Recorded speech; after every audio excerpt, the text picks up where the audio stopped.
شرط یہ ہے کہ اس نیت سے، اس مقصد سے جناب محمد الرسول اللہ صلی اللہ علیہ وسلم کو فالو کیا جائے تو آج بھی اللہ کی نصرت اور اللہ کی مدد آتی ہے۔ کچھ لوگ کہتے ہیں کہ مولانا چاروں طرف 6,30,00,000 مربع میل کی اس دھرتی پر خصوصاً مسلمانوں کو ٹارگیٹ کیا جا رہا ہے، ہر جگہ پر مسلمانوں کے اوپر ہی ظلم کے پہاڑ توڑے جا رہے ہیں، اللہ کی مدد کیوں نہیں آ رہی؟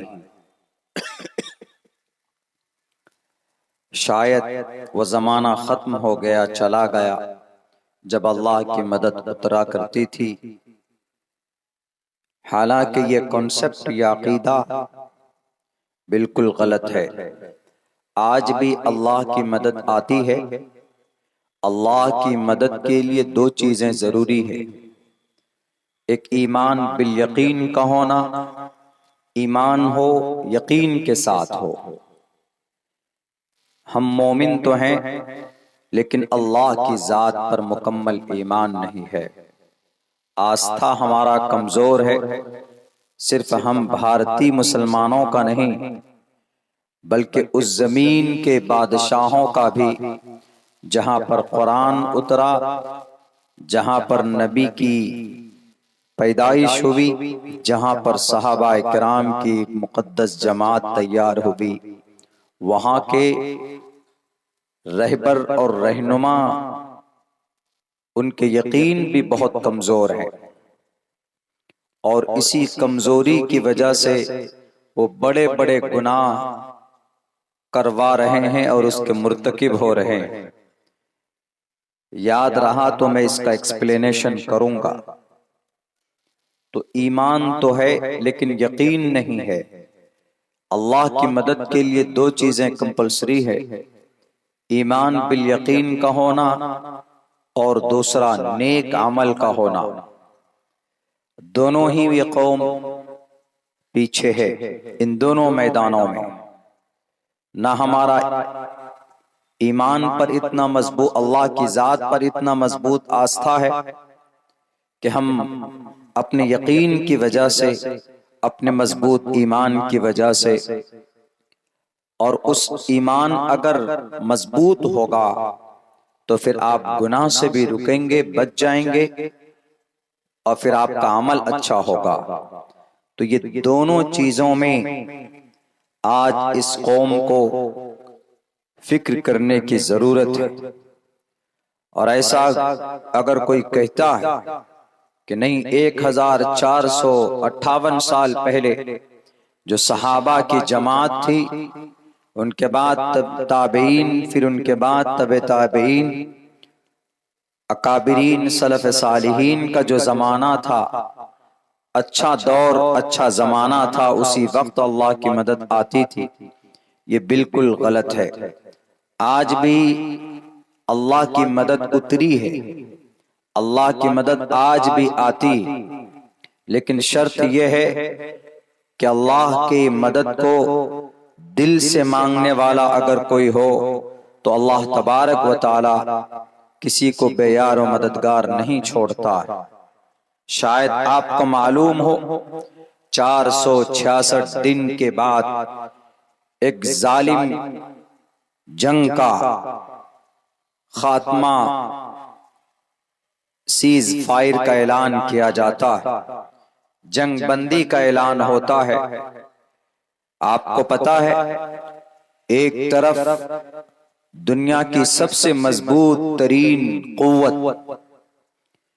اتنی مضبوط طاقت، ٹیکنالوجی میں نمبر 1، اگر ان کے ملک کے اوپر سے اگر مچھر یا کوئی پرندہ آ جائے اور وہ سسپیشیس ہو، یعنی شک کے دائرے میں ہو، تو وہ اس پرندے کو بھی مارتے ہیں، اس پرندے کو بھی ٹریک کر لیتے ہیں کہ اس کے پنجے میں کیا ہے۔ ایسی طاقت کا مالک، اس کو بھی گھٹنے کے بل اگر کسی نے جھکایا ہے تو چند نوجوانوں چند نوجوانوں نے مل کر جھکایا۔ 466 دن ایسے نہیں ہوتے، تقریباً 1.5 سال کی مدت ہوتی۔ 60,000 ٹن RDX، 87,000 کلمہ پڑھنے والے، 18,500 دودھ پیتے 1 سال کے معصوم بچوں کو شہید کیا گیا۔ سرزمین انبیاء میں، سرزمین انبیاء کے ایک چھوٹے سے علاقے میں، سرزمین غزہ پٹی میں، مگر وہ لوگ جھکے نہیں، وہ لوگ دبے نہیں۔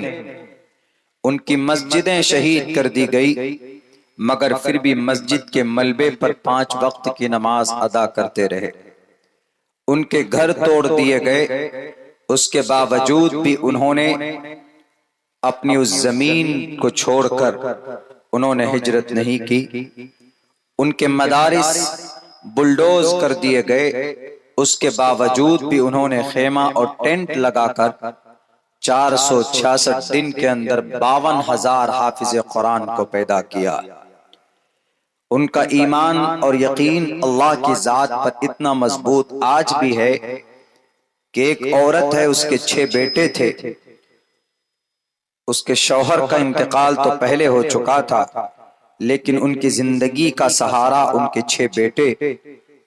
ان 6 بیٹوں کو شہید کر دیا جاتا ہے، ان سے پوچھا جاتا ہے تو وہ تب بھی یہی بات کہتی ہے، حسبنا اللہ و نعم الوکیل، ہمیں اللہ کافی ہے، اور ہم اپنی زمین اور ہم اپنے بیت المقدس کی حفاظت اور اس کی آزادی کے لیے ہم لڑتے رہیں گے۔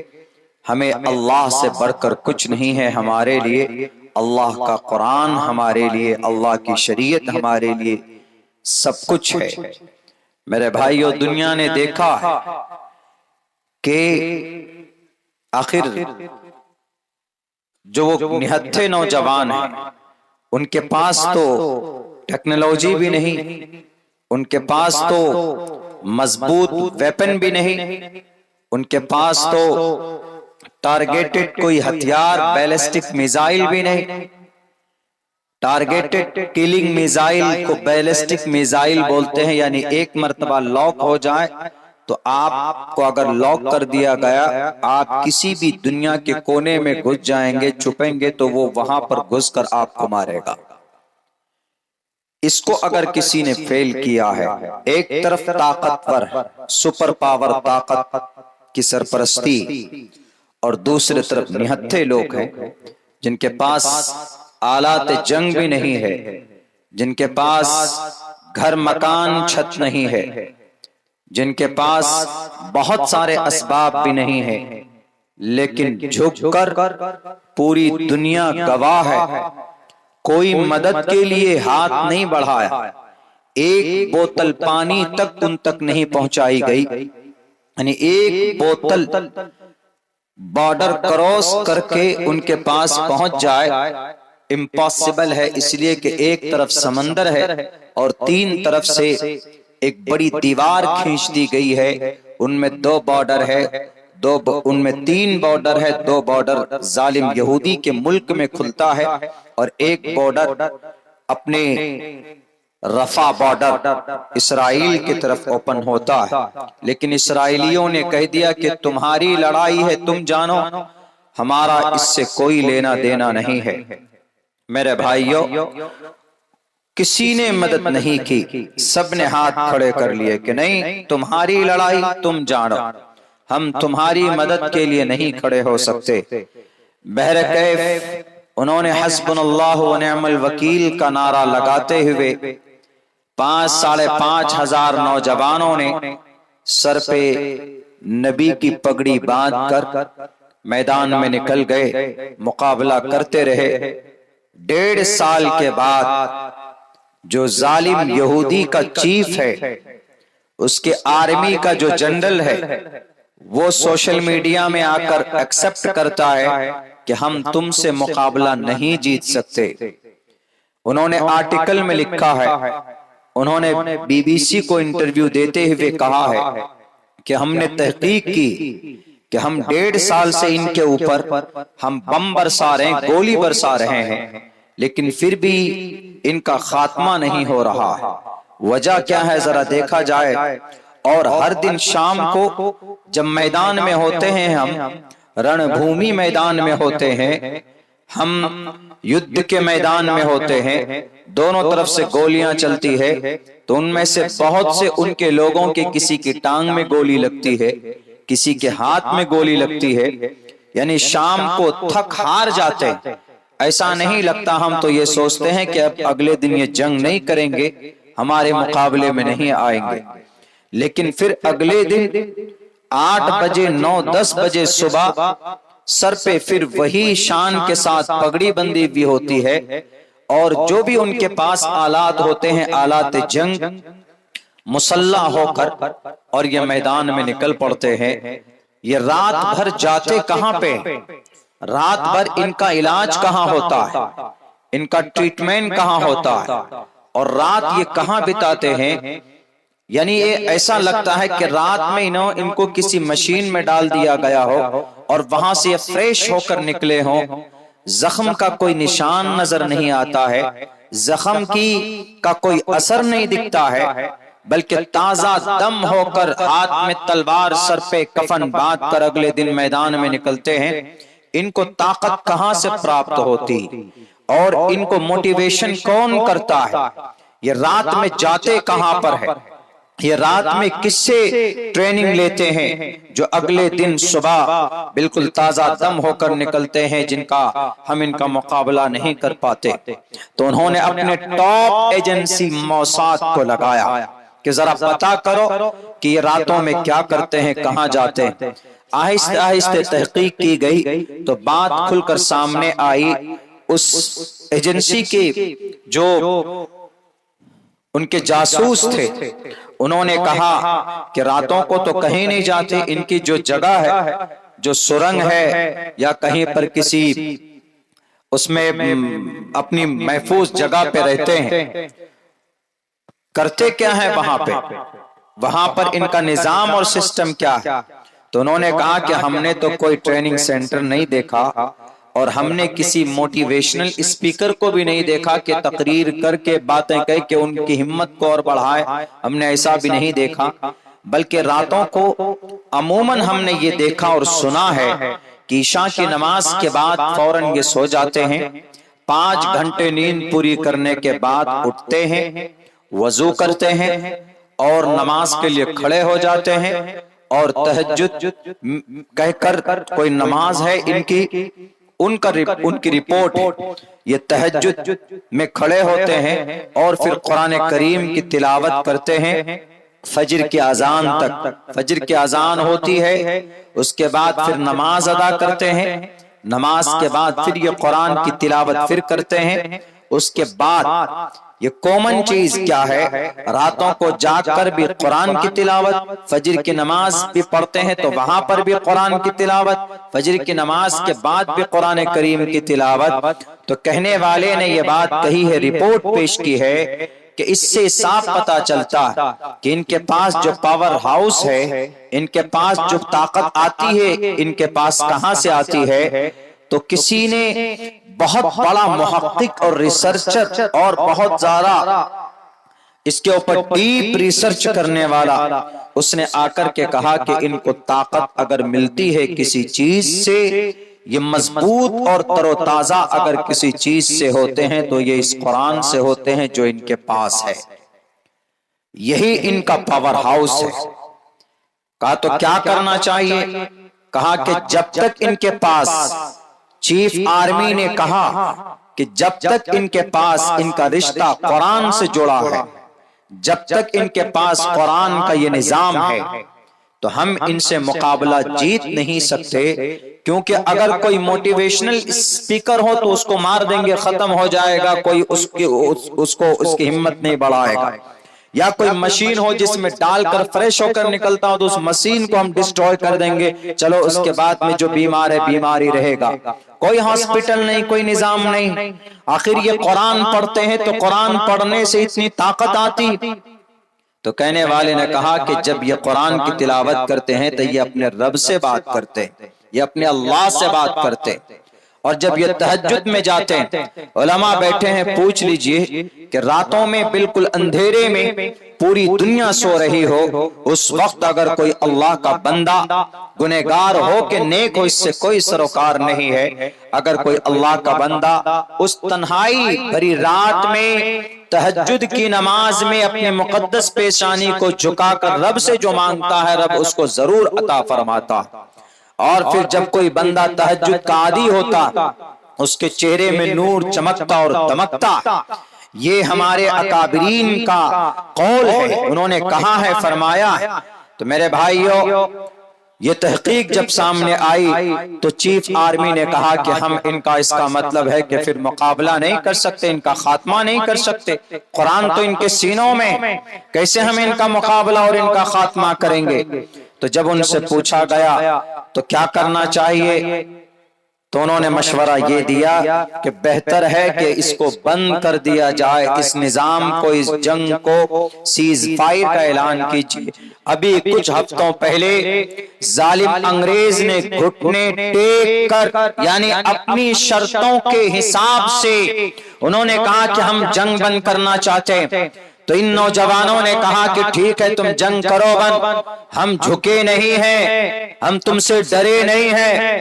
اگر تم یہ سمجھتے ہو کہ تم ہماری مسجدوں کو شہید کر کے تم نے میدان فتح کر لیا، ہمیں نماز پڑھنے کے لیے ہمیں مسجد کی ضرورت نہیں ہے، تم جلا دو ہماری ساری مسجدیں، توڑ دو ہماری مسجدیں، مخدوش کر دو، ہمیں ہے زندگی گزارنے کے لیے ہمیں چھت کی ضرورت نہیں ہے، ہمیں تہجد کی نماز ادا کرنے کے لیے جنگل کے پیڑ پودے کافی ہیں، ہمیں اللہ کی عبادت کے لیے ہماری زبان کی کیفیت اور ہماری دل کی کیفیت کو اللہ سنتا ہے، ان اللہ سمیع بصیر۔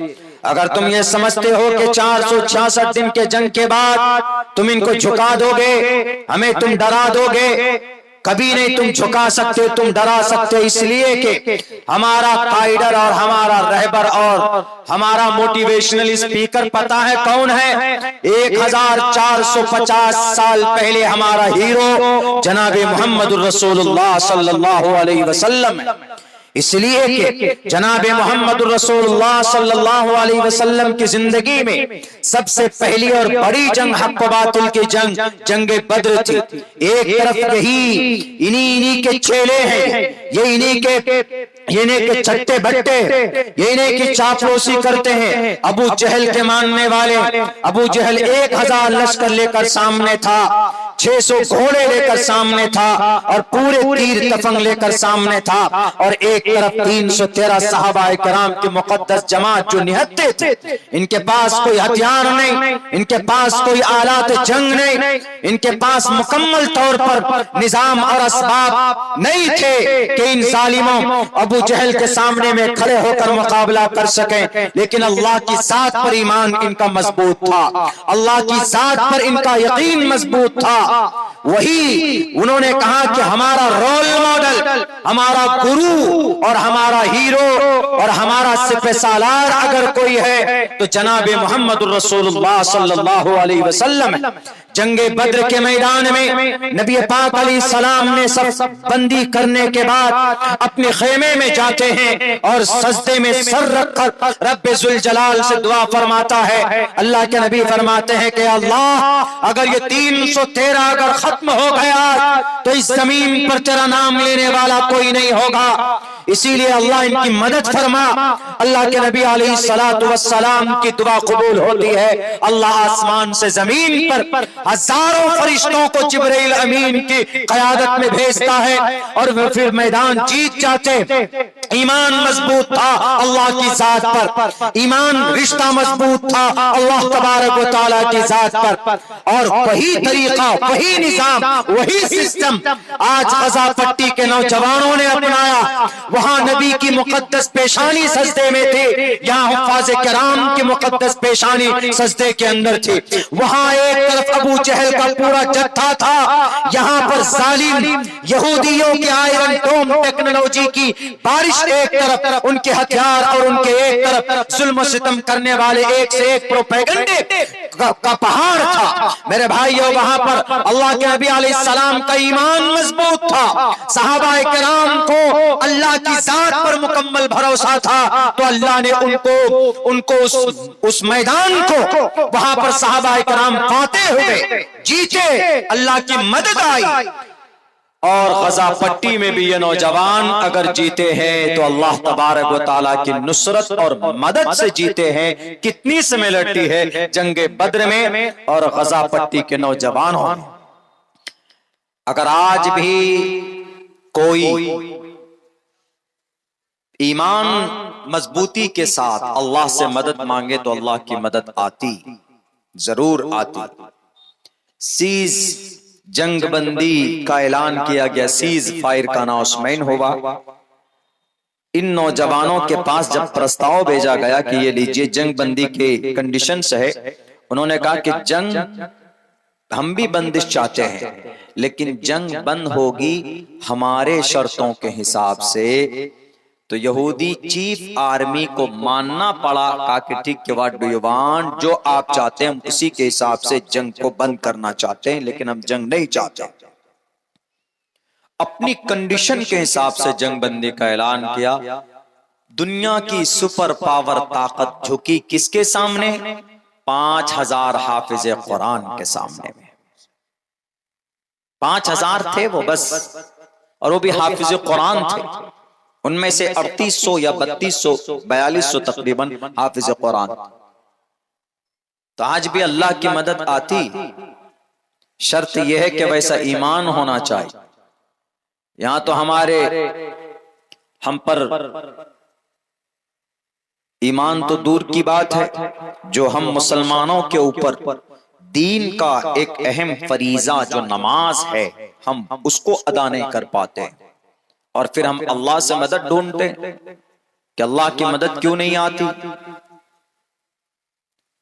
میرے بھائیوں، میں 100 مرتبہ کہہ چکا ہوں اور اب بھی کہتا ہوں، اسلام سے بہتر دنیا کے اندر کوئی نظام، کوئی سسٹم نہیں ہے۔ پوری دنیا اگر جہالت کی وجہ سے کوئی ایک دوسرے کو ایکسپٹ کریں، کرسچن کہہ کہ ارے ہو سکتا ہے یہودی اچھے ہیں، یا یہودی کہے کرسچن اچھے ہیں، یا جین کہیں کہ بودھ اچھے ہیں، بودھ کہیں کہ جین اچھے ہیں، کہہ سکتے ہیں، لیکن میں دعوے کے ساتھ کہتا ہوں، دلیل ان کی گرنتھوں کو ناچیز نے پڑھا، کہیں پر بھی نظام اور سسٹم نہیں ہے زندگی گزارنے کا۔ اگر کہیں بہتر نظام اور سسٹم ہے تو جناب محمد رسول اللہ صلی اللہ علیہ وسلم کی جیونی میں۔ اگر کوئی انگلی اٹھاتا ہے جناب محمد رسول اللہ صلی اللہ علیہ وسلم کی جیونی کی طرف تو اس کا بھی سمادھان ہے، وہ جہالت کی وجہ سے ہوتا ہے۔ ابھی ہم نے کئی مرتبہ جلسوں میں کہا ہے کہ کچھ لوگ جہالت کی وجہ سے محمد رسول اللہ کی پوتر جیونی پر انگلی اٹھا دیتے، اعتراض کر دیتے ہیں کہ ارے آپ علیہ السلام تو ایسے تھے، 27 جنگ لڑی، 9 جنگ آپ 27 جنگوں میں شریک ہو گئے، 9 جنگ آپ علیہ السلام نے 27 غزوات آپ کی زندگی کے اندر پیش آئے، 9 تلواریں تھی، اور آپ علیہ السلام کہاں کے اچھے ہیں بھائی، 9 شادی بیوی رکھتے، ایک مرتبہ 11 شادی کی انہوں نے، اور ایک تو چھوٹی بچی سے وواہ کر لیا، اماں عائشہ صدیقہ رضی اللہ تعالیٰ عنہا سے، یہ بھی کہہ کے لوگوں میں بھرم پھیلاتے۔ جنہیں جگت پتی کہا گیا ہو جس نبی کو، ان کی جیونی پر اعتراض جہالت کی سب سے بڑی دلیل ہے۔ پڑھا لکھا ہوتا تو سوال نہیں کرتا، جہالت کی وجہ سے لوگوں کے بیچ میں رومر پھیلانا آسان ہوتا، جہالت کی وجہ سے، لٹریسی کی وجہ سے۔ کتنی بڑی جہالت ہے کہ اماں عائشہ کو بچپن میں بیوی بنا کر لے کر آئے. اماں عائشہ کی جب رخصتی ہوئی ہے، جب آپ بیوی بنا کر لے کر آئے اللہ کے نبی علیہ السلام، اس وقت اماں عائشہ کی عمر کتنی تھی نوجوانوں؟ 9 سال. بعض محدثین نے کہا ہے کہ 14 سال 13 سال. She became good woman، بالغہ تھی. لیکن زیادہ معتبر روایات میں ہے کہ اس وقت آپ کی عمر 9 سال تھی. جب 9 سال تھی تو بالغہ تھی. کیوں جی 9 سال میں تھوڑی شریعت اسلام میں لڑکیاں بالغ ہوتی، 12 سال میں ہوتی ہے. ہاں ٹھیک ہے، محدثین نے یہ بھی لکھا ہے کہ اس وقت میں وہاں کے آب و ہوا کے حساب سے 1450 سال پہلے کی بات ہے. 1450 سال پہلے اس وقت کے آب و ہوا ویدر کنڈیشن کے حساب سے، ان کی عمر کے حساب سے، وہاں کے آب و ہوا کے حساب سے بچیاں 9 سال کی عمر میں بالغ ہو جاتی تھی. تو غلط نہیں. آپ لاکھ تشریح کیجئے، لاکھ وضاحت پیش کیجئے، وہ تو قرآن کو نہیں مانتا، حدیث کو نہیں مانتا. اعتراض کرنے والا، ہم نے کہا کہ نہیں مانتا، اپنے گرنتھ کو مانتا ہے. ان کے گرنتھ میں موجود ہے، ان کے شاستر میں موجود ہے. ان کے شاستر میں لکھا ہے کھلے لفظوں میں 30 ورشا بھار گووندین نگنکام 21 ورشا وا سپرا ورشا واپنویات. 30 ورشا 30 برس کا لڑکا 10 برس کی لڑکی سے وواہ کر سکتا ہے. مہا بھارت میں ہے نا. تو ہمارے جتنے بھی سناتنی بھائی ہیں جن کے دماغ میں یہ غلط فہمی بٹھائی گئی ہے کہ نبی نے ظلم کیا، یہ اعتراض بہت زیادہ پھیلایا جاتا، بہت زیادہ. بال وواہ میں یہی پیش کرتے کہ ارے محمد رسول اللہ نے جب بال وواہ کر لیا تو یہ مسلمان تو 100 قدم آگے. اللہ کے نبی نے کوئی بال وواہ نہیں کیا ہے. یہ تمہارے دماغ میں جو بھوسا بھرا گیا ہے، پڑھا جائے گرنتھوں کو تو بھوسا نکلے گا. تمہارے دماغ میں جو گوبر بھرا گیا ہے، کیا ہے گرنتھ میں؟ 30 گنتی نہیں آتی ہے سنسکرت میں، تو انشاءاللہ بتائے گا یہ بچہ. 30 برس کا لڑکا 10 ورشا 10 برس کی لڑکی سے بھارگو، نابالغ لڑکی سے، وہ بھی بالغ نہیں، نابالغ. بھارگو منے ایسی بچی جس کا حیض کا خون نہ آیا. 30 ورشا بھارگو وندین نگنکام، وواہ کر سکتا ہے، نگنی کر سکتا ہے، نکاح کر سکتا ہے. 21 ورشا 21 برس کا لڑکا. 21 20 کو بولتے ہیں سنسکرت میں. 20 کے ساتھ 1 لگائیے، 20 1 21. 21 22 23 24 25 چلے جائیں گے تو 30 20 21 22 23 24 گنتے ہوئے. 21 ورشا وا سپرا ورسا 7 برس کی لڑکی سے 21 برس کا لڑکا وواہ کرنا چاہے تو کر سکتا ہے. جب 3100 سال پہلے مہا بھارت میں یہ بات کہہ دی گئی کہ اگر کوئی 30 برس کا لڑکا 10 برس کی لڑکی سے وواہ کرنا چاہے تو کر سکتا ہے، یہ بال وواہ نہیں ہے. 21 برس کا لڑکا اگر 7 برس کی لڑکی سے وواہ کرنا چاہے وہ بھی بال وواہ نہیں ہے. تو ہمارے نبی نے تو 9 سال کی عمر میں اماں عائشہ کی رخصتی کی ہے، وہ بھی اللہ کے نبی علیہ السلام نے خود سے نہیں. ابو بکر صدیق جو عائشہ کے والد محترم، وہ کہتے ہیں کہ محمد علیہ السلام آپ اپنی بیوی کو کیوں نہیں لاتے؟ عائشہ بڑی ہو گئی ہے، مطلب عائشہ بالغہ ہیں، بڑی ہو گئی ہیں، اب وہ آپ کی بیوی بننے کے لائق ہیں، آپ لے کر آئیے. ابو بکر صدیق نے مہر کے پیسے خود سے اللہ کے نبی کو دیا تھا. اللہ کے نبی نے کہا تھا کہ ابو بکر صدیق میرے پاس مہر کے لیے کچھ بھی نہیں ہے دینے کے لیے. 450 دینار مہر طے کیے گئے، ان میں سے 500 دینار حضرت ابو بکر صدیق نے اللہ کے نبی کو دیا کہ یہ لیجئے آپ، میں آپ کو دیتا ہوں، تحفے میں دیتا ہوں یا قرض دیتا ہوں، آپ مہر دیجئے اور اپنی بیوی کو لے کر آئیں.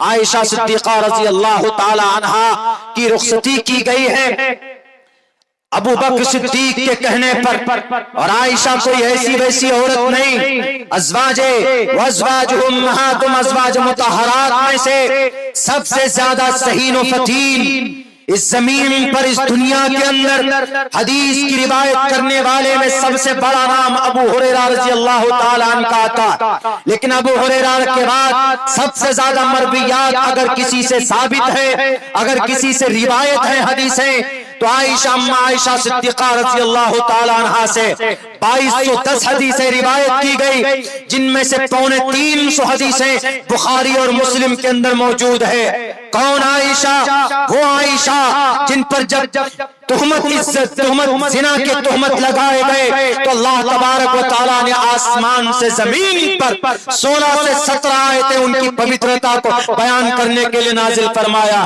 وہ اما عائشہ جن کی برکت سے اس امت کو تیمم جیسا ایک اہم مسئلہ ملا ہے، وہ اما عائشہ، ان کے بارے میں غلط بیانی کرتے ہو، شرم آنی چاہیے، اس لیے کہ اللہ کے نبی کی جیونی کے اندر ذرہ برابر کوئی مائع کا لال فالٹ نہیں دکھا سکتا، کوئی کمی نہیں دکھا سکتا، نہ اللہ کے نبی کی جیونی میں دکھا سکتا ہے، نہ قرآن کریم کی کسی زیر و زبر میں دکھا سکتا۔ اگر کسی کو شک ہو تو آئیں مدارس میں، آئیں ہمارے علماء کے پاس، وہ ایک شک کو دور کریں گے اور ان کو مطمئن کریں گے، اور یہی چیزیں پڑھائی جاتی ہے، بتائی جاتی ہے ہمارے مدارس کے اندر، ہمارے علماء انہی پر محنت کرتے۔ لیکن آج کل تو ایک طرف سے جناب ٹرین چل پڑا ہے، فلاں مدرسے کو بند کرو، 10,000 بچے پڑھتے ہیں، پیسہ کہاں سے آتا ہے؟ ایک تو کہتا ہے ادھر پورب طرف کا ایک عجیب طرح کا بھاشن ہے، وہ کہتا ہے کہ ہم نے تمام مسلمانوں کو بلایا اور مسلمانوں سے کہا کہ ذرا بتاؤ تم کو ڈاکٹر چاہیے کہ تم کو حافظ صاحب چاہیے؟ تو مسلمانوں نے کہا کہ ہم کو ڈاکٹر چاہیے۔ پھر ہم نے سب سے پوچھا کہ ذرا بتاؤ تم کو مولانا چاہیے کہ تم کو ماسٹر چاہیے، تم کو انجینئر چاہیے؟ تو سب مسلمانوں نے کہا کہ انجینئر چاہیے۔ تو ہم نے پھر سے بلا کر کے کہا کہ ذرا بتاؤ تم کو مفتی صاحب چاہیے، قاضی صاحب چاہیے کہ تم کو ویگیانک چاہیے، کہ تم کو MBBS MD ڈاکٹر چاہیے، تم کو جج چاہیے، تم کو لائر چاہیے؟ تو سب نے کہا ہمیں نہ حافظ چاہیے، ہمیں نہ مولانا چاہیے، ہمیں نہ عالم دین چاہیے، ہمیں نہ مفتی صاحب چاہیے۔ سارے مسلمانوں نے ایک طرف سے کہا کہ ہم کو ڈاکٹر چاہیے، ہم کو انجینئر چاہیے، ہم کو جج چاہیے۔ کہا کہ جب تم ڈاکٹر، انجینئر، پائلٹ ڈھونڈتے ہو تو مدرسے میں تو تمہارا مولانا پڑھایا جاتا، مدرسے میں تو تمہارا حافظ قرآن بنایا جاتا، مدرسے میں تو قاری قرآن بنایا جاتا، اسی لیے ہم نے 313 مدرسے بند کر دیے۔ اس کا اسٹیٹمنٹ یہ ہے، مورکھتا، اسے پتہ ہی نہیں ہے تاریخ کے بارے میں۔ وہ سمجھتا ہے کہ ماسٹر، انجینئر، ڈاکٹر، پروفیسر بہت بڑی چیز ہے۔ ہم مسلمانوں کا، ہماری پیدائش، ہمارے پیدا ہونے کی جو وجہ ہے، جو مقصد ہے، وہ ڈاکٹر، انجینئر، پائلٹ بننا نہیں ہے، وہ ہے اللہ کی عبادت کرنا۔ وما خلقت الجن والانس الا ليعبدون۔ ہاں ضرورت ہم ڈاکٹر بھی بنتے ہیں، انجینئر بھی بنتے ہیں، پائلٹ بھی بنتے ہیں، ویگیانک بھی بنتے ہیں، اس کا یہ مطلب نہیں ہے کہ اسلام میں اس کی اجازت نہیں ہے۔ اسلام میں ڈاکٹر، پائلٹ، انجینئر، ڈاکٹر سب بنایا جا سکتا ہے اور بنا بھی ہے۔ تو انہوں نے 313 مدرسے بند کر دیے۔ آپ تحقیق کر لیجئے گا کہ کس نے بند کیا، اور جھوٹ بولا کہ نہیں مسلمانوں نے کہا کہ ہم کو حافظ صاحب نہیں چاہیے، ہم کو ڈاکٹر چاہیے۔ اس کو نہیں معلوم کہ اگر ڈاکٹر ہی تم کو چاہیے تو دنیا کے اندر سب سے بڑا ڈاکٹر کا امام کون ہے؟ ذرا بتاؤ۔ ڈاکٹر کا امام، MD ڈاکٹر بنانے کے لیے جو کتاب پڑھائی جاتی ہے، وہ کتاب لکھنے والا کون؟ بتائیے جاہل صاحب، وہ جاہل صاحب سے سوال کیجئے۔ دنیا کے اندر یہ خطاب صرف ایک شخص کے نام ہے، ڈاکٹروں کا امام ابو بکر محمد بن زکریہ الرازی، جو حافظ قرآن تو نہیں تھے، البتہ قرآن کریم کے جانکار تھے، ڈیلی تلاوت کرتے تھے۔ 1923 میں خطاب ان کو دیا گیا، چیچک جیسی مہلک بیماری کی دوائی اینٹیڈوٹ اسی ڈاکٹر ابو بکر محمد بن زکریا الرازی نے نکالی۔ ذرا بتاؤ اگر تمہیں لگتا ہے کہ مدرسوں کے اندر میں قرآن پڑھنے والا حافظ قرآن ہوتا ہے، عالم دین بنتا ہے، یہ ڈاکٹر نہیں بن سکتے، تو القانون کتاب پڑھو، اپنے گرو ڈپلیکیٹ خدا تمہارا امریکہ، اسرائیل، یہودی ظالم، ان کے آکسفورڈ یونیورسٹی، لندن یونیورسٹی کی سلیبس میں دیکھو القانون کتاب پڑھائی جاتی ہے، جو ڈاکٹریٹ پر ایم بی بی ایس کے بعد بڑا ڈاکٹر ایم ڈی ہوتا ہے۔ ایم ڈی ڈاکٹر جب تک اس کتاب کو نہ پڑھ لے وہ ایم ڈی ڈاکٹر نہیں بن سکتا۔ اس کتاب کو لکھنے والا 11 سال کی عمر میں حافظ قرآن بنا تھا۔ علماء جانتے ہیں شیخ حسین ابن علی سینا، مدرسے میں صرف قرآن نہیں پڑھایا جاتا ہے، مدرسے کے اندر میں ڈاکٹر کی بھی تعلیم ہوتی۔ کیا اسلام نے ڈاکٹر بننے کو منع کیا؟ ارے اسلام کا پسندیدہ سبجیکٹ رہا ہے علم طب، اسی کو ڈاکٹریٹ کے اندر تم نے بھی بدلا۔ آج کیمسٹری کو تم بہت بڑھاوا دیتے ہو، اس کیمسٹری کا بانی جعفر ابن حیان ہے، جس کو الکیمسٹ علم کیمیا کسی زمانے میں کہا جاتا تھا۔ ذیابیطس کو، ڈائبٹیز کو تم بلا مانتے، بڑی بیماری مانتے ہو، اس بیماری کی کھوج اور اس پر تحقیق کرنے والا ذیابیطس کے اوپر پہلے کسی زمانے میں ذیابیطس نام سے اس کو جانا جاتا تھا۔ اس کا یہ مطلب نہیں ہے کہ ہم نے مدرسوں میں ایگزیکٹ سبجیکٹ اگر بند کر دیے تو مسلمان اسلام کے پلیٹ فارم سے کوئی ڈاکٹر، کوئی انجینئر، کوئی پائلٹ نہیں ہوتا۔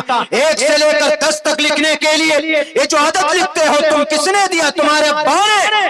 یہ لکھنے والا اگر کوئی ہے تو محمد بن موسیٰ الخوارزمی، جو مدرسے کا طالب علم تھا، کتاب الادویہ جڑی بوٹی دوائی کی کھوج کرنے والا کوئی پروفیسر نہیں تھا۔ جنید بغدادی جن کی کتاب الادویہ کے نام سے ایک بڑی کتاب ہے، جنہوں نے آرگینک دوائی کی کھوج کی، اور تو اور جناب آپریشن کرنے کے لیے جو انسٹرومنٹ کی ضرورت پڑتی، جو آلات کی ضرورت پڑتی، یعنی سیزر ہے، بلیڈ ہے، کینچی وغیرہ وغیرہ، ان کو پیدا کرنے والا، ان کو بنانے والا کوئی مرد مجاہد ہے تو اس کا نام ابو القاسم الزہراوی ہے، جو مدرسے کا طالب علم تھا۔ زمین پر بیٹھ کر آسمان پر وینس پلانٹ کا کھوج کرنے والا کوئی بڑا ویگیانک نہیں، کوئی دنیا کے اندر وہ ٹیلیسکوپ کے ذریعے سے نہیں، بلکہ اس دنیا کے اندر ایک بڑا ماہر فن ابن ہیثم، جنہوں نے دا نالج آف آپٹکس، جن کی ایک کتاب ایک انگریز نے لکھی، دنیا کے اندر کیمرہ بنانے والا ابن ہیثم، مدرسے کا پڑھا لکھا، دنیا کے اندر بڑے سے بڑے ویگیانک اسلام نے پیدا کیے، اور تم یہ کہتے ہو کہ حافظ قرآن بنتا ہے قرآن پڑھ کر۔ مدرسے میں بچہ جاتا ہے تو مدرسے میں صرف قاری قرآن بنے گا، عالم دین بنے گا۔ اس دیش کو مسلمانوں کے مدرسوں سے ترقی نہیں ملے گی، جھوٹ ہے۔ دیش کو آزاد کرنے کے لیے جو لوگ میدان میں آئے کون تھے؟ کوئی انجینئر تھا، کوئی ڈاکٹر تھا، کون تھا؟ سب سے پہلے اگر سامنے میدان میں باضابطہ جنگ بندی کے لیے اگر کسی نے آواز بلند کی ہے تو ایک عالم دین سراج الہند شاہ عبدالعزیز محدث دہلوی تھے، جو عالم دین تھے، جو مدرسے کے پروڈکٹ ہے۔ جاہل صاحب 1831 میں انگریز کے خلاف 1831 میں 50 لوگوں کو لے کر بالا کوٹ میں اگر کوئی شہید ہو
مال کے نام سے جانا جاتا تھا اور بیت المال سے سارے نظام ہوتے تھے. سماج کے گاؤں کے اندر لسٹ تیار کیا جاتا کہ کتنے غریب لوگ ہیں جن کی آمدنی کا کوئی ذریعہ نہیں ہے, ان کو بیت المال سے ان کا وظیفہ باندھو. جب یہ نظام اسلام میں پہلے سے تھا تو وقف بورڈ کے ذمہ داروں آپ نے کیوں نہیں بنایا؟ آپ نے ان پیسوں کو لوٹ کر فارچونر گاڑیاں اور عالیشان بلڈنگ بنا کر عیش کی زندگی تم گزار رہے ہو. جب وقف بورڈ کی بیت المال کے ذریعے سے امام ابو حنیفہ کے 65 مدرسے چلائے جا سکتے تھے تو آج کے ہمارے بھارت کے اندر دارالعلوم دیوبند, مظاہر العلوم سہارنپور اور جناب شاہی مراد آباد اور آپ کے اس علاقے کے بڑے بڑے ادارے جتنے بھی مئو میں, اعظم گڑھ میں ہیں, ان مدرسوں کی تعاون کے لیے وقف بورڈ کی آمدنی کا استعمال کیوں نہیں کیا جا رہا؟ ہماری مسجد میں جو امام حضرات امامتی کرتے ہیں ان کی تنخواہ 10,000 روپے ہوتی, وہ 10,000 روپے کے لیے کتنے چندہ یہاں وہاں ادھر ادھر سے لانا پڑتا ہے, متولی حضرات لاتے.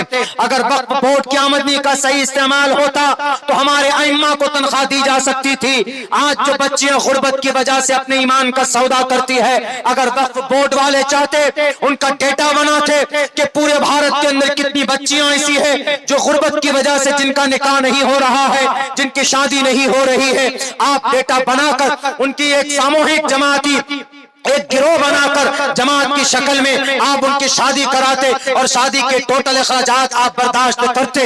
آپ نے نہیں کیا, آپ نے زمینیں بیچی, آپ نے زمینوں کو بیچ کر آپ نے اس کو فروخت کیا اور اپنے لیے آپ نے سوئس بینک کے اندر بڑے بڑے اماؤنٹیں جمع کی. اسی لیے پہلے جرم کرتا ہے کون؟ ہم نے اور آپ نے جرم کیا ہے, تب آپ جا کر بات گلے پر آئی ہے. تو اب آ کر ہمیں مرچی لگی ہوئی ہے, کہہ رہے کسی طریقے پر بچ جائے, کسی طریقے پر ہماری زمین بچ جائے. یقیناً بچانے کی کوشش ہونی چاہیے, بچنی چاہیے, لیکن اس سے پہلے جو گناہ ہوا پہلے محاسبہ کرو اور آئندہ کے لیے رب سے توبہ کرو کہ اللہ اتنی بڑی سنستھا کو ہم اپنی غریب بچیوں کے لیے استعمال نہیں کر پائے, ہم اپنی سماج کے معاشرے کے لیے سوشل کام کے لیے استعمال نہیں کر پائے. مدرسے چلانے کے لیے ہمارے علماء پسینہ بہاتے, ان کا خون نکلتا ہے پسینے کے ذریعے سے, تب مدرسہ چلتا ہے. وقف بورڈ کی آمدنی کا کیا مطلب؟ جب ہم خود مجرم ہوئے ہیں تب جا کر اللہ نے کسی کو کہا ہے کہ بہتی ہوئی گنگا میں وہ بھی سوتا ہم بھی ہاتھ دھو لے. صرف 30,000 ایکڑ زمین پر موبائل ٹاور ہے, آمدنی کتنی ہے کرایہ؟ 10 کروڑ روپے, صرف 30,000 معمولی. اگر پورے 4.5 لاکھ ایکڑ زمین کا استعمال ہو جائے تو بھارت کے اندر جو 20-25 کروڑ مسلمان ہیں, کوئی غریب رہے گا؟ کوئی غریب نہیں رہے گا. لیکن کون کرے گا؟ دودھ کی رکھوالی بلیوں کو ہم نے کر دیا, بچے گا دودھ؟ نہیں بچے گا. اسی لیے تمام ملی تنظیموں کے قائدین سے کہتا ہوں کہ آپ قانونی لڑائی لڑیے, بھیگی بلی مت بنیے. جانے والی جے پی سی نے اپنا رپورٹ پیش کر دیا, خاموش بیٹھے ہیں. کیوں؟ اس لیے ہر کوئی لڑ رہا, ارے ہم ملے فلاں صاحب سے, نہیں تم نہیں ملے, ہم ملے, ہماری ملاقات کامیاب, کسی کی ملاقات کامیاب نہیں ہوئی. جب مصالحت کامیاب نہ ہو تو قانونی لڑائی لڑنے کے لیے سڑکوں پہ آنا پڑتا ہے, لیکن ہمارے لوگوں کی رگوں میں وہ طاقت نہیں ہے کہ وہ قانونی لڑائی لڑنے کے لیے سڑکوں پر آئے. 9.5 لاکھ ایکڑ زمین ہاتھوں سے جانے والی ہے. دیکھ لیجئے گا, میں جہانا گنج میں دوسری بار آیا ہوں, میں بول کر جا رہا ہوں, یہ ہمارے اور آپ کے بدعملی کی وجہ سے اللہ نے اتنی بڑی دولت ہمارے ہاتھ سے چھیننے کے لیے سازشیں تیار کروا دی. کچھ لوگوں نے کیا ہمارے بدعملی کی وجہ سے, وہ لوگ سازشیں کر رہے ہیں. آج بھی ہم سدھرنے کے لیے تیار نہیں, آج بھی ہماری رگیں حمیت نہیں پھڑکتی. ہمارا نوجوان تو مست ہے, پشپا 2 کتنا کمایا, پشپا 3 کب ڈاؤنچ ہونے ریلیز ہونے والی ہے, اسی میں کوئی ایم نہیں. سوشل میڈیا پر پب جی گیم کھیلتے رہیں گے. ایم سیٹ کرو, ایم, خالی مت بیٹھو. جس موبائل کے ذریعے آن لائن آپ چیٹنگ کرتے, ڈیٹنگ کرتے, سماج کی بیٹیوں کی عزت لوٹنے کے لیے ان کو گرل فرینڈ بناتے ہو. اسلام میں گرل فرینڈ کا کوئی تصور نہیں ہے, بازارو لینگویج, نوٹ الاؤڈ. نوجوان بننا ہے تو حماس کے نوجوانوں کی طرح بنو، نوجوان بننا ہے حضرت علی کے طرح بنو۔ 5 کونٹل کا دروازہ تھا خیبر کا، 5 کونٹل کا، ایک ہاتھ سے اٹھا کر پھینک دیا تھا۔ اور آج کل کا ہمارا نوجوان تو پڑیا کھا کھا کر کے ایک دم بالکل سست ماسٹر بن گیا۔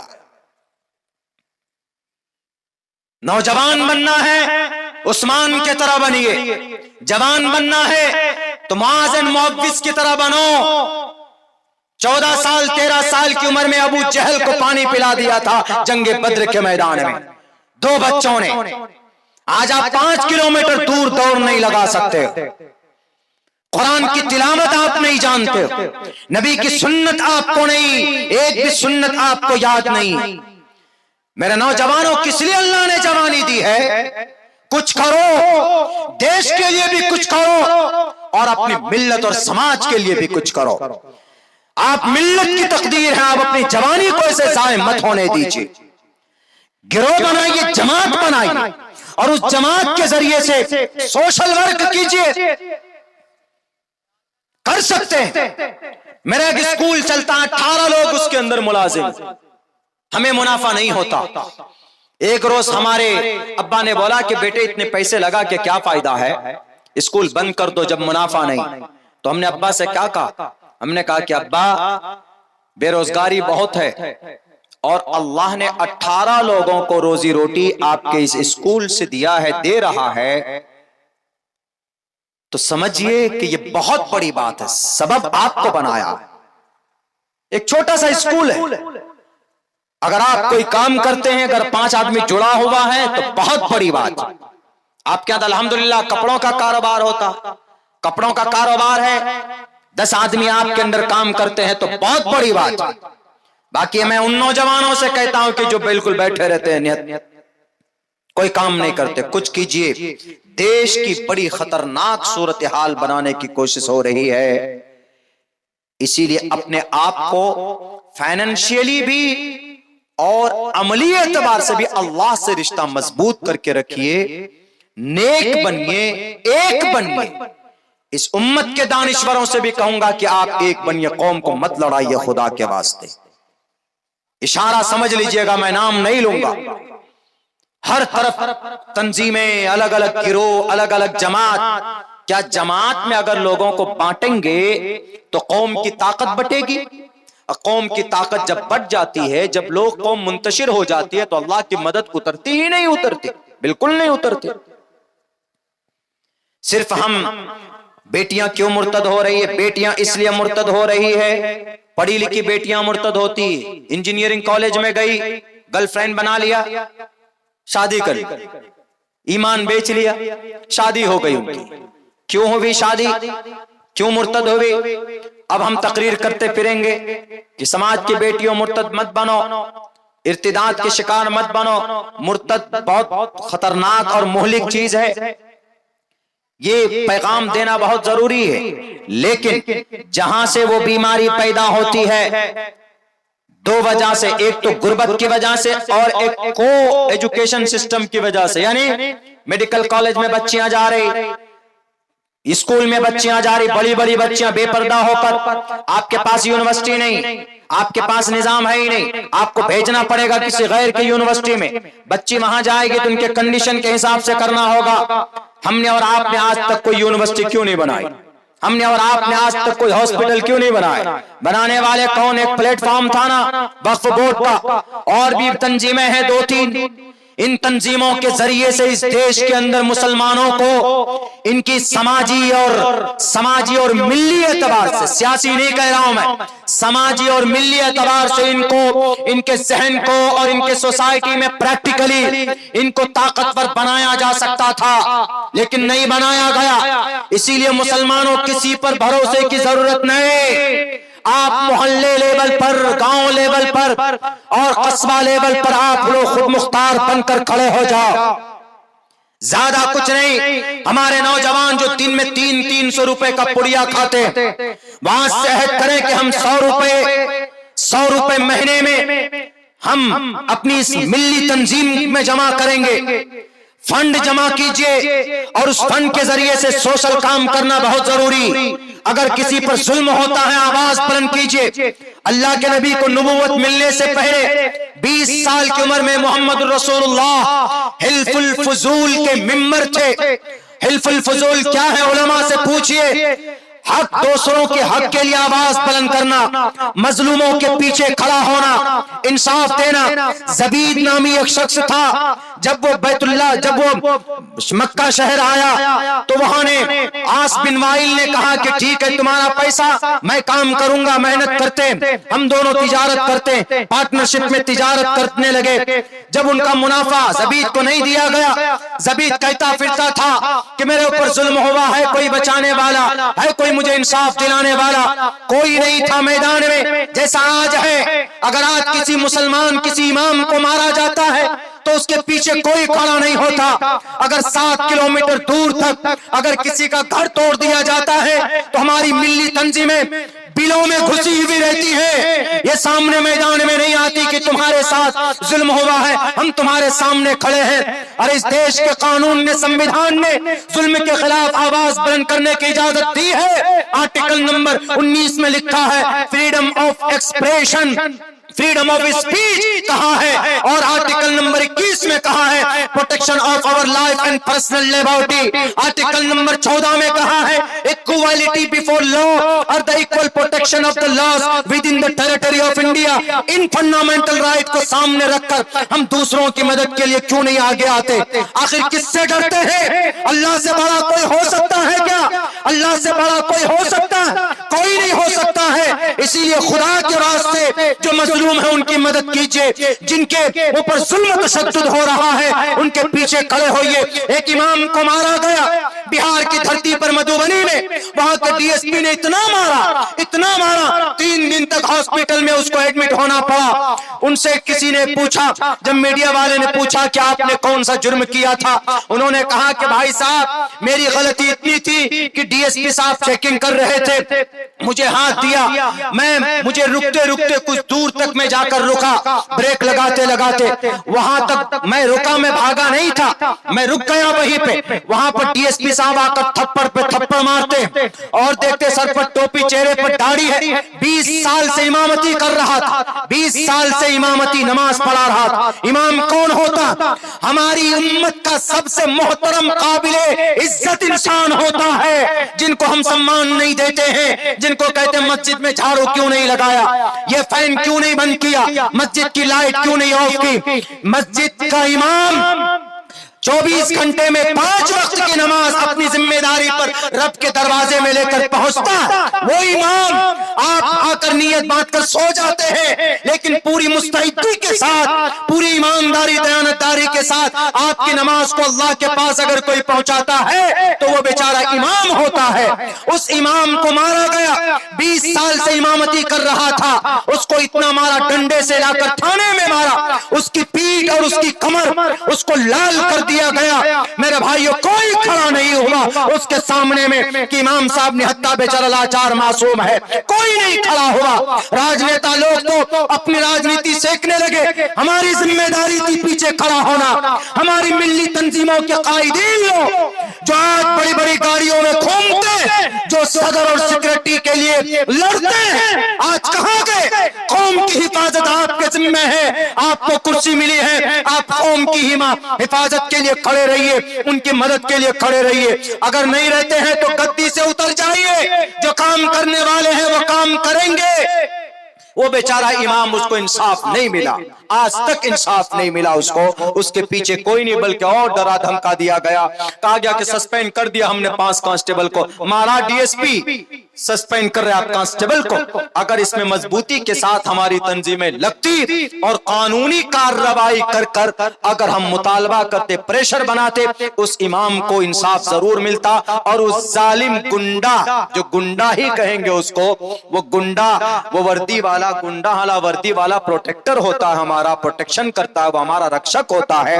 لیکن جب اس نے نہتے کسی کو اتنا ظلم تشدد کیا کسی کے اوپر، وہ کبھی بھی ایک عام انسان نہیں ہو سکتا، وہ قابل سمان نہیں ہو سکتا. بہرکیف مسلمانوں، یہ اس امت کا المیہ ہے. بس ہم تو یہی کہیں گے کسی پر کوئی بھروسہ نہیں. جیسے سرزمین غزہ پٹی کے نوجوانوں نے اللہ سے رشتہ مضبوط کیا, اللہ سے لو لگایا, عمل اچھا کیا تو اللہ نے آج ان کی مدد کی ہے. آپ بھی اللہ سے رشتہ مضبوط کیجئے, اپنے عمل کو سدھارنے کی کوشش کیجئے, غلط چیزوں سے دور رہیے, قرآن کریم کی تلاوت سیکھیے, قرآن پڑھیے, پابندی سے نماز پڑھیے, سنستھا یونٹی بنائیے اپنے بیچ میں, اور علماء کرام کی سرپرستی میں کام کیجئے, ان کو ان کا سمان دیجئے, ان کا احترام کیجئے. اس زمین پر سب سے مقدس ہستی اگر کسی کی ہے تو ہمارے علماء کرام کی ہے. میرے بھائیو, چونکہ بڑا لمبا سفر کر کے آپ کے بیچ میں پہنچا ہوں, میں کل 11:30 بجے میں نے سفر شروع کیا تھا رات میں, تب جا کر 8 ساڑھے 8 بجے آپ کے بیچ پہنچا ہوں اڑیسہ سے. بہت زیادہ تھکا ہوا ہوں. بس عمل کے لیے تھوڑی ہی دیر کی بات کافی ہوتی ہے. ہمیں قوی امید ہے کہ ہم انشاءاللہ اپنے اندر سدھار پیدا کریں گے. جو لوگ نشہ کرتے ہیں نشہ سے توبہ کریں گے, جو لوگ نماز نہیں پڑھتے ہیں پابندی سے نماز پڑھیں گے انشاءاللہ تبارک و تعالی, اور اپنا معاملہ اللہ کے ساتھ بہتر بنانے کی کوشش کریں گے. انہی چند باتوں کے ساتھ میں دوبارہ اراکین جلسہ کا شکر گزار ہوں کہ اس ناچیز کو بحیثیت مقرر آپ کے اس جلسے میں انہوں نے شرکت کی دعوت دی. میں بہت بہت شکریہ ادا کرتا ہوں ان کا, ان کی پوری ٹیم کا.